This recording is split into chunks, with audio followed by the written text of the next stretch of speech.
जय साई राम। श्री साई सचित्र का अध्याय 32 गुरु और ईश्वर की खोज, उपवास, अमान्य, बाबा के सरकार। इस अध्याय में हेमाडपंत ने 2 विषयों का वर्णन किया है। किस प्रकार बाबा की अपने गुरु से भेंट हुई और उनके द्वारा ईश्वर दर्शन की प्राप्ति कैसे हुई। श्रीमती गोखले जो 3 दिन से उपवास कर रही थी को पूरन पोली का भोजन कैसे कराया। प्रस्तावना। श्री हेमाडपंत वट वृक्ष का उदाहरण देकर इस गोचर संसार के स्वरूप का वर्णन करते हैं। गीता के अनुसार वट वृक्ष की जड़ें ऊपर और शाखाएं नीचे को चारों ओर फैली हुई है। उदर मूल मध्य शाखम। इस वृक्ष के गुण पोषक और अंकुर इंद्रियों के भोग्य पदार्थ है। जड़ें जिनका कारणीभूत कर्म है वे सृष्टि के मानवों की ओर फैली हुई है। इस वृक्ष की रचना बड़ी ही विचित्र है। न तो इसके आकार, उद्गम और अंत का ही भान होता है और न ही इसके आधार का। इस कठोर जड़ वाले संसार रूपी वृक्ष को नष्ट करने के हेतु किसी ब्रह्मा मार्ग का अवलंबन करना अत्यंत आवश्यक, ताकि इस असार संसार में अवागमन से मुक्ति प्राप्त हो। इस पत्र पर अग्रसर होने के लिए किसी योग्य दिक्दर्शन की नितांत आवश्यकता है। चाहे कोई कितना ही विद्वान अथवा वेद और वेदांत में पारंगत क्यों न हो, वह अपने निर्दिष्ट स्थान पर नहीं पहुंच सकता जब तक कि उसकी सहायतार्थ कोई योग्य पथ प्रदर्शक न मिल जाए, जिसके पथ चिन्हों का अनुसरण करने से ही मार्ग में मिलने वाले गहरों खंदकों तथा हिंसक प्राणियों के भय से मुक्त हुआ जा सकता है। और इस विधि से ही संसार यात्रा सुगम तथा कुशलता पूर्वक पूर्ण हो सकती है। इस विषय में बाबा का अनुभव जो उन्होंने स्वयं बतलाया वास्तव में आश्चर्यजनक है। यदि हम उसका ध्यान पूर्वक अनुसरण करें तो हमें निश्चय ही श्रद्धा, भक्ति और मुक्ति प्राप्त होगी। अन्वेषण। एक समय हम 4 सहयोगी मिलकर धार्मिक एवं अन्य पुस्तकों का अध्ययन कर रहे थे। इस प्रकार प्रबुद्ध होकर हम लोग ब्रह्मा के मूल स्वरूप पर विचार करने लगे। एक ने कहा कि हमें स्वयं की ही जागृति करनी चाहिए, दूसरों पर निर्भर रहना हमें उचित नहीं है।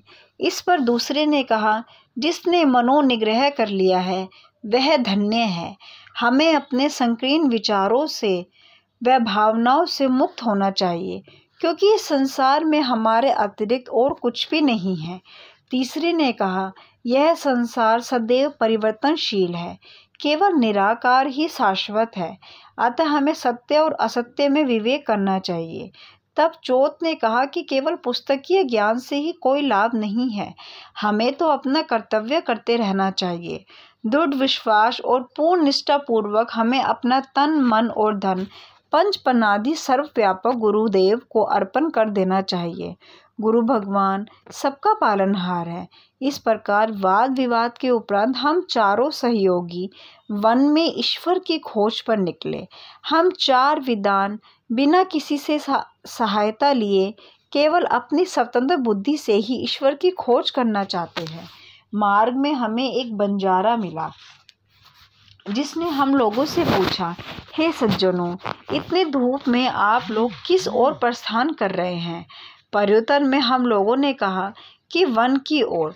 उसने पुनः पूछा, कृपया यह तो बतलाइए कि वन की ओर जाने का उद्देश्य क्या है। हम लोगों ने उसे टाल मटोल वाला उत्तर दे दिया। हम लोगों को निर्दोष्य संघन भयानक जंगलों में भटकते देखकर उसे दया आ गई। तब उसने अति विनम्र होकर हम लोगों से निवेदन किया कि आप अपनी गुप्त खोज का हेतु चाहे मुझे न बतलाए, किंतु मैं प्रत्यक्ष देख रहा हूँ कि मध्याह्न के प्रचंड मार्दंड की तीव्र किरणों की उष्णताओं से अपार लोग अधिक कष्ट पा रहे हैं। कृपया यहाँ पर कुछ क्षण विश्राम कर जलपान कर लीजिए। आप लोगों को सहृदय तथा नर्म होना चाहिए। बिना पथ पृथक के इस अपरिचित को सहृदय नमन होना चाहिए। बिना पथ पत्रक के इस अपरिचित भयानक वन में भटकते फिरने से कोई लाभ नहीं है। यदि आप लोगों को तीव्र इच्छा ऐसी होती है तो कृपया किसी योग्य पथ प्रदर्शक को साथ ले लो। उसकी विनम्र प्रार्थना पर ध्यान न देकर हम लोग आगे बढ़े। हम लोगों ने विचार किया कि हम स्वयं ही अपना लक्ष्य प्राप्त करने में समर्थ हैं। तब फिर हमें किसी के सहारे की आवश्यकता नहीं है। जंगल बहुत विशाल और पंथहीन था। वृक्ष इतने ऊंचे और घने थे कि सूर्य की किरणों का भी वहां पहुंच सकना कठिन था। परिणाम यह हुआ कि हम मार्ग भूल गए और बहुत समय तक यहाँ वहाँ भटकते रहे। भाग्यवश हम लोग उसी स्थान पर पुणे जा पहुँचे जहाँ से पहले प्रस्थान किया था। तब वही बंजारा हमें पुणे मिला और कहने लगा कि आपने चतुराई पर विश्वास कर आप लोगों को पथ की विस्मृति हो गई है। प्रत्येक कार्य में, चाहे वे बड़ा हो या छोटा, मार्गदर्शक आवश्यक है। ईश्वर प्रेरणा के अभाव में सत्पुरुषों से भेंट होना संभव नहीं। भूखे रहकर कोई कार्य पूर्ण नहीं हो सकता। इसलिए यदि कोई आग्रह पूर्वक भोजन के लिए आमंत्रित करे तो उसे स्वीकार अस्वीकार न करो। भोजन तो भगवान का प्रसाद है, उसे ठुकराना उचित नहीं। यदि कोई भोजन के लिए आग्रह करे तो उसे अपनी सफलता का प्रतीक जानो। इतना कहकर उसने भोजन करने का पुनः अनुरोध किया। फिर भी हम लोगों ने उनके अनुरोध की उपेक्षा कर भोजन करना अस्वीकार कर दिया। उनके सरल और गुण उपदेशों की ओर ध्यान दिए बिना ही मेरे 3 साथियों ने आगे प्रस्थान कर दिया। आप पाठक ही अनुमान करें कि वे लोग कितने अहंकारी थे। मैं क्षुधा और तृषा से अत्यंत व्याकुल था ही। बंजारे के अपूर्व प्रेम ने मुझे आकर्षित कर लिया। यद्यपि हम लोग अपने को अत्यंत विद्वान समझते थे, परंतु दया एवं कृपा किसे कहते हैं, उससे स्वतः अनभिज्ञ ही थे। बंजारा था तो एक शुद्ध अनपढ़ और गंवार, परंतु उसके हृदय में महान दया थी, जिसने बार बार भोजन के लिए आग्रह किया। जो दूसरों पर निस्वार्थ प्रेम करते हैं, सचमुच में वे ही महान हैं। मैंने सोचा कि इसका आग्रह स्वीकार कर लेना ज्ञान प्राप्ति के हेतु शुभ आह्वान है, और मैंने इसी कारण उसके दिए हुए रूखे सूखे भोजन को आदर व प्रेम पूर्वक स्वीकार कर लिया। क्षुधा निवारण होते ही क्या देखता हूँ कि गुरुदेव तुरंत ही समक्ष प्रकट हो गए और प्रश्न करने लगे कि ये सब क्या हो रहा है। घटित घटना मैंने तुरंत ही उन्हें सुना दी। उन्हें आश्वासन दिया कि मैं तुम्हारे हृदय की सफलता समस्त इच्छाएं पूर्ण कर दूंगा, परंतु जिसका विश्वास मुझ पर होगा, सफलता केवल उसी को प्राप्त होगी। मेरे तीनों सहयोगी तो उनके वचनों पर अविश्वास कर वहां से चले गए। तब मैंने उन्हें आदर सहित प्रणाम किया और उनकी आज्ञा मानना स्वीकार कर लिया। तत्पश्चात वो मुझे एक कुएं के समीप ले गए और रस्सी से मेरे पैर बांधकर कुएं में मुझे उल्टा लटका दिया। मैंने सिर नीचे और पैर ऊपर थे। मेरा सर जल से लगभग 3 फुट की ऊंचाई पर था। ना मैं हाथ के द्वारा जल को छू सकता था और ना ही मुंह में ले सकता था। उसके जा सकने की कोई संभावना थी। मुझे इस प्रकार उल्टा लटकाकर वे न जाने कहाँ चले गए। लगभग 4-5 घंटों के उपरांत वे लौटे और उन्होंने मुझे शीघ्र ही कुएं से बाहर निकाला। फिर वे मुझसे पूछने लगे कि तुम्हें कैसा अनुभव हो रहा है। मैंने कहा कि मैं परम आनंद का अनुभव कर रहा था। मेरे समान मूर्ख प्राणी भला ऐसे आनंद का वर्णन कैसे कर सकता है।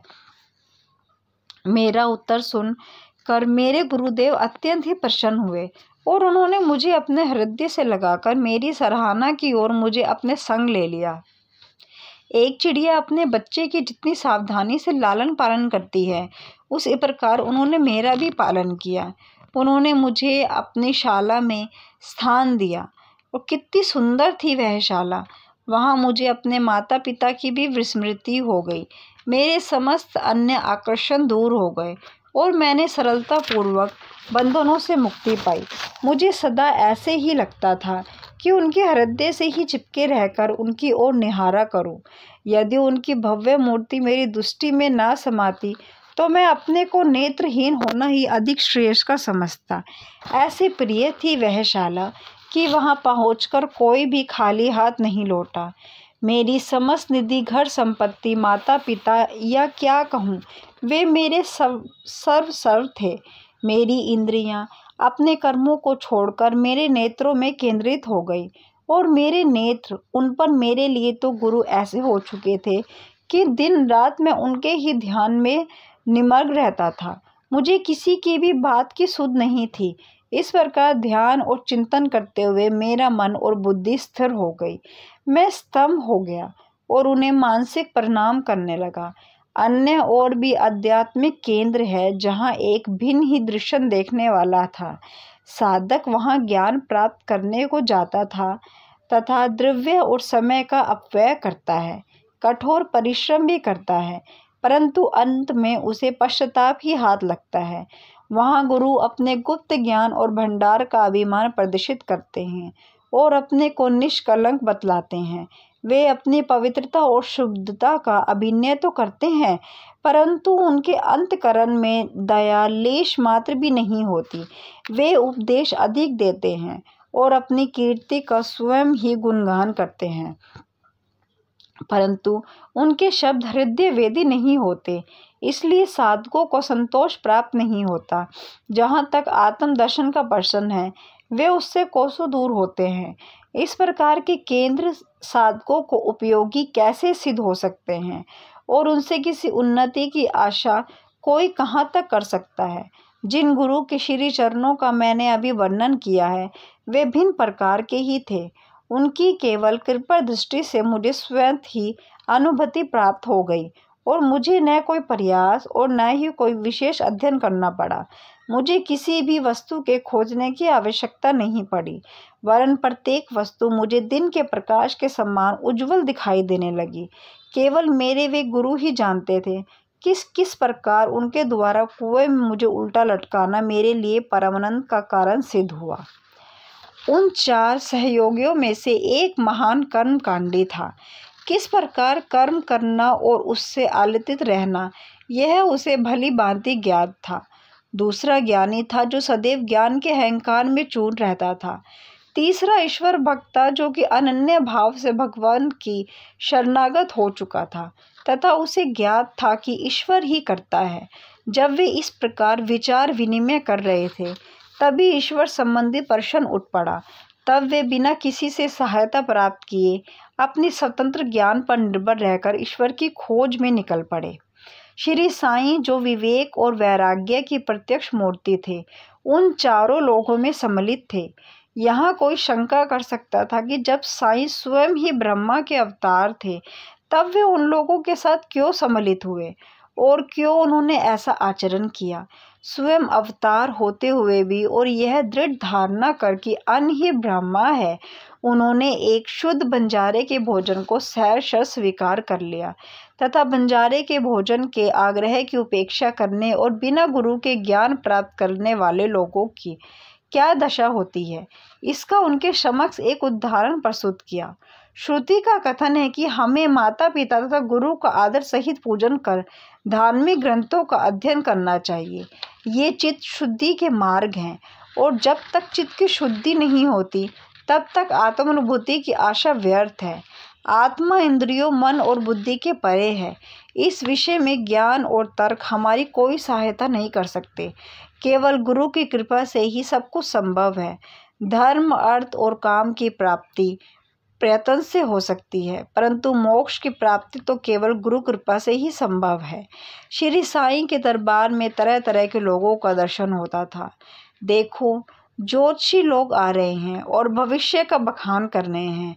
दूसरी ओर राजकुमार, श्रीमान, संपन्न और निर्धन सन्यासी, योगी और गवैये दर्शनार्थ चले आ रहे हैं। यहाँ तक कि एक अति शुद्ध भी दरबार में आता है और प्रणाम करने के पश्चात कहता है कि साईं ही मेरे माँ या बाप है। वे जन्म मृत्यु के चक्र से मेरा छुटकारा देंगे। और भी अनेकों तमाशा करने वाले, कीर्तन करने वाले, अंधे, पंगु, नाथपंथी, नर्तक व अन्य मनोरंजन करने वाले दरबार में आते थे, जहां उनका उचित मान किया जाता था। और इसी प्रकार उपयुक्त समय पर वह बंजारा भी प्रकट हुआ। जो अभिनय उसे सौंपा गया था, उसने उसको पूर्ण किया। हमारे विचारों में कुएं में 4 से 5 घंटे उल्टे लटक के रहना, इसे सामान्य घटना नहीं समझना चाहिए, क्योंकि ऐसा कोई बिरला ही होगा जो इस प्रकार इतने अधिक समय तक रस्सी से लटकाए जाने पर कष्ट का अनुभव ना कर सके, परमानंद का अनुभव करे। इसके विपरीत उसे पीड़ा होने की संभावना अधिक है। ऐसा प्रतीत होता है कि समाधि अवस्था का ही यह चित्रण किया गया है। आनंद दो प्रकार के होते हैं, पृथक इंद्रियक और द्वितीय आध्यात्मिक। ईश्वर ने हमारी इंद्रियों व तन मन को प्रवृत्तियों की रचना ब्रह्ममुखी की है, और जब वे अपने विषय पदार्थों में संलग्न होती हैं तब हमें इंद्रिय चैतन्य प्राप्त होती है, न कि परमानंद का। जब इंद्रियों का मन को उनके विषय पदार्थों से हटाकर अंतर्मुख कर आत्मा में केंद्रित किया जाता है तब हमें आध्यात्मिक बोध होता है, और उस समय के आनंद का मुख से वर्णन नहीं किया जा सकता। मैं परमानंद में तथा उस समय का वर्णन में कैसे कर सकता हूँ। इन शब्दों से ध्वनित होता है कि गुरु ने उन्हें समाधि अवस्था में रखकर चंचल इंद्रियों की मान रूपी जल से दूर रखा। उपवास और श्रीमती गोखले। बाबा ने स्वयं कभी उपवास नहीं किया और न ही उन्होंने दूसरों को करने दिया। उपवास करने वालों का मन कभी शांत नहीं रहता, तब उन्हें परमार्थ की प्राप्ति कैसे संभव है। प्रथम आत्मा की तृप्ति होना आवश्यक है। भूखे रहकर ईश्वर की प्राप्ति नहीं हो सकती। यदि शरीर में कुछ अन्न की ऊर्जा नहीं हो तो हम कौन सी आंख से ईश्वर को देखेंगे, किस जिह्वा से उनकी महानता का वर्णन करेंगे और किन कानों से उनका श्रवण करेंगे। सारांश यह है कि जब समस्त इंद्रियों का यथेष्ट खुराक व शांति मिलती है तथा जब वे बलिष्ठ रहती है, तब ही हम भक्ति और ईश्वर प्राप्ति की अन्य साधनाएं कर सकते हैं। इसलिए न तो हमें उपवास करना चाहिए और ना ही अधिक भोजन। भोजन में संयम रखना शरीर और मन दोनों के लिए उत्तम है। श्रीमती काशीबाई कंटीरकर से परिचय पत्र लेकर श्रीमती गोखले दादा केलकर के पास शिरडी आई। वे यह निश्चय करके आई थी कि बाबा के श्री चरणों में बैठकर 3 दिन तक उपवास करूंगी। उनके शिरडी पहुंचने के एक दिन पहले ही बाबा ने दादा केलकर से कहा कि मैं शिमगा के दिनों में अपने बच्चों को भूखा नहीं देख सकता हूँ। यदि उन्हें भूखे रहना पड़े तो मेरे यहाँ आने का लाभ ही क्या है। दूसरे दिन जब महिला दादा केलकर के साथ मस्जिद में जाकर बाबा के चरण कमलों में समीप बैठी थी तो तुरंत बाबा ने कहा, उपवास की आवश्यकता ही क्या है। दादा भट्ट के घर पहुंचकर पूरन पोली तैयार करो, अपने बच्चों को खिलाओ और स्वयं खाओ। वे होली के दिन थे और इस समय श्रीमती केलकर मासिक धर्म से थी।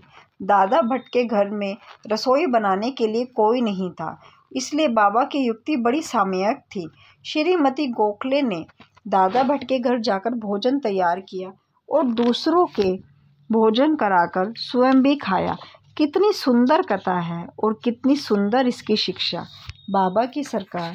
बाबा ने अपने बचपन की एक कहानी का वर्णन इस प्रकार किया। जब मैं छोटा था तब जीविका उपार्जन में बीड़ गांव आया। वहां मुझे जरी का काम मिल गया। मैं पूर्ण लगन से उम्मीद से अपना काम करने लगा। मेरा काम देखकर सेठ बहुत ही प्रसन्न हुआ। मेरे साथ 3 लड़के और भी काम करते थे। पहले का काम 50 रुपये का, दूसरे का 100 रुपये का और तीसरे का 150 रुपये का हुआ। मेरा काम उन तीनों से दोगुना हो गया। मेरी निपुणता देखकर सेठ बहुत ही प्रसन्न हुआ। वह मुझे अधिक चाहता था और मेरी प्रशंसा भी करता रहता था। उसने मुझे एक पूरी पोशाक प्रदान की जिसमें सिर के लिए एक पगड़ी और शरीर के लिए एक शीला भी थी। मेरे पास वह पोशाक वैसे ही रखी रही। मैंने सोचा कि जो कुछ मनुष्य निर्मित है वह नाशवान और अपूर्ण है, परंतु जो कुछ मेरे सरकार द्वारा प्राप्त होगा वही अंत तक रहेगा। किसी भी मनुष्य के उपहार की उससे समानता संभव नहीं है। मेरे सरकार कहते हैं ले आओ, लोग मेरे पास आकर कहते हैं मुझे दो, परंतु जो कुछ मैं कहता हूँ उसके अर्थ पर कोई ध्यान देने का प्रयत्न नहीं करता। मेरे सरकार का खजाना भरपूर है और वह बह रहा है। मैं तो कहता हूँ कि खोद कर गाड़ी में भरकर ले जाओ। जो सच्ची माँ का लाल होगा उसे स्वयं ही भरना चाहिए। मेरे फकीर की कला, मेरे भगवान की लीला और मेरे सरकार का बर्ताव सर्वथा अद्वितीय है। मेरा क्या है, यह शरीर मिट्टी में मिलकर सारे भूमंडल में व्याप्त हो जाएगा तथा फिर यही अवसर कभी प्राप्त नहीं होगा। मैं चाहे कहीं जाता हूँ या कहीं बैठता हूँ, परंतु माया फिर भी मुझे कष्ट ही पहुँचाती है। इतना होने पर भी मैं अपने भक्तों के कल्याणार्थ सदैव उत्सुक ही रहता हूँ। जो कुछ कोई करता है, एक दिन उसका फल उसको अवश्य प्राप्त होगा। जो मेरे इन वचनों को याद रखेगा, उसे मौलिक आनंद की प्राप्ति होगी। जय साई राम। श्री सद्गुरु साईनाथ परमस्तु। शुभ भवन्तु।